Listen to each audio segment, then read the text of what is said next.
just crawled up in the trees on their saddles about 10-15 minutes ago. But we're hunting this transition area from like a bedding area to this open wheat field where they've been feeding. It's kind of that post-rut, so they're trying to put some weight back on after running around chasing does all year. And it's a good setup. Hopefully we get a good buck to come through. We got a decent amount of hunting time before we have to be back for Christmas, so maybe we'll get it done. The beginning of our hunt started off fairly slow. Jake and I had seen a few does work through the area, but other than that, there wasn't much deer movement. We headed down once we lost shooting light to prepare for the next hunt. With much cooler temperatures the next morning, we were optimistic as we climbed into the stand. As soon as the sun came up, we saw a few does and fawns working through the area, but not until around 8:30 was when we saw our first mature buck. He entered from the northern tree line, watching a few does below us, but he never came closer than around 70 yards. Eventually, he drifted away to his bed, but we knew we didn't spook him, and we knew we were in the right area. That was awesome. Yeah, I thought that was going to be the one. They were so close. Dude. We returned back to the same stand that evening in hopes of seeing what we deemed as our target buck. As a few does worked below us, they were pushed by a younger buck, but in the distance, a few moments later, we saw the buck from that morning crossing the middle of the field. As the evening went on, coyotes started howling in the distance, making the deer weary. The buck that Jake and I had been setting our sights on never ended up returning, and we decided to climb down and prepare for the next hunt.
After a few days spending time at home with the family over Christmas, we headed back out into the woods to continue hunting.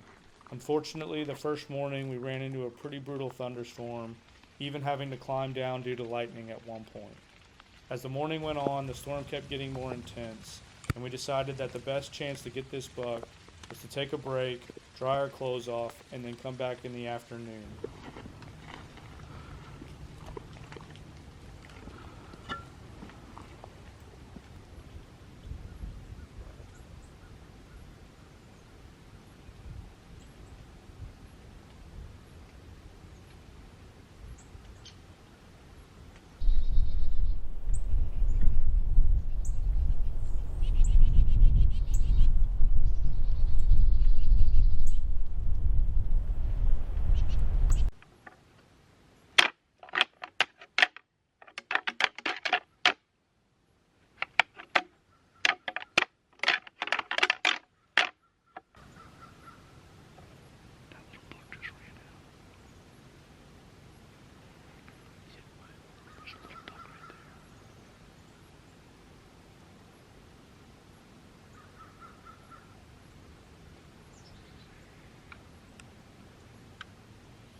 So we're actually headed out of the stand. As you can tell, we had a really close encounter with the buck we've been chasing. We had him probably at 15-20 yards for shoot. I think I looked at the camera at one point and it was like 25 minutes, but he was facing kind of straight at us and he never really gave us a good broadside shot. And then at one point he did step out a little bit better into the lane, but with the tree branches and some of the stuff, we just couldn't get drawn back and get a good shot on him. So they actually spooked. We don't really know what happened after that. It wasn't us. They kept looking back in the brush, kind of to the east, and then they kind of just drifted off. So Jake and I are going to slip out and let it get quiet, and then we're going to slip back in here tomorrow morning and take care of some of those tree branches and stuff that was in the way, and then hopefully, if we're lucky enough, we'll kind of get a second shot at him. So we're gonna make some moves right now, and hopefully tomorrow we'll be able to knock him out.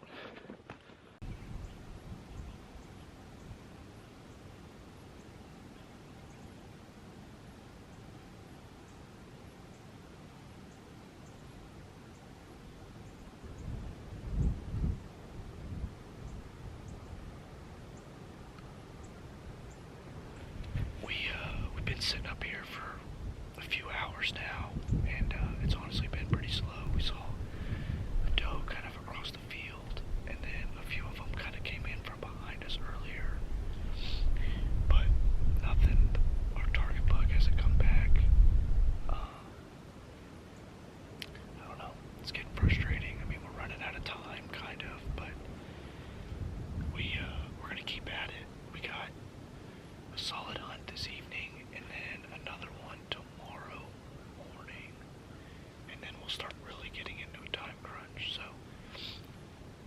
optimistic. We still got 2 hunts left until we have to really start kind of panic planning, I guess you could say. But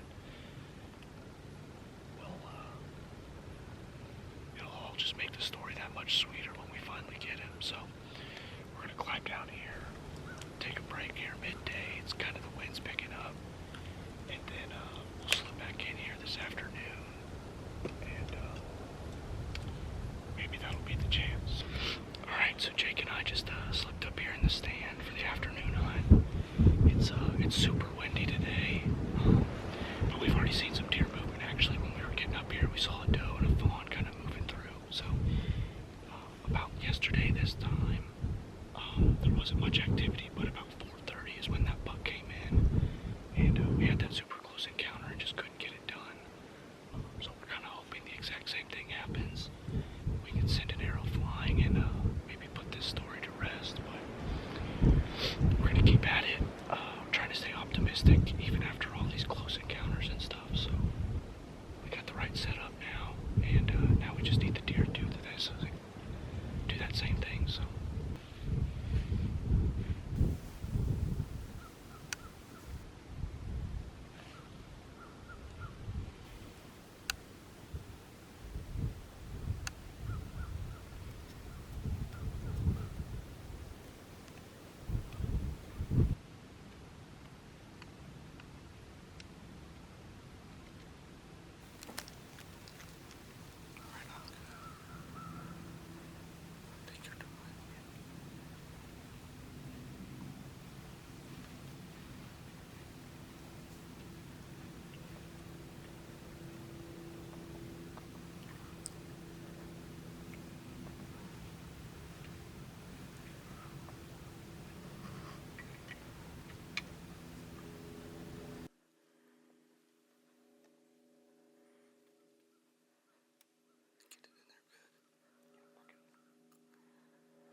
Literally cry right now. I'm not kidding. That's dude, Jake, that was probably one of the hardest hunts I've ever been on. Yeah, I didn't look that. I mean, it was.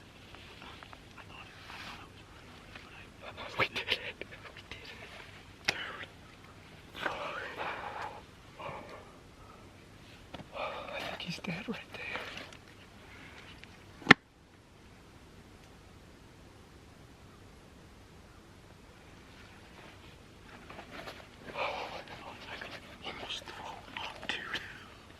Seriously, almost cry.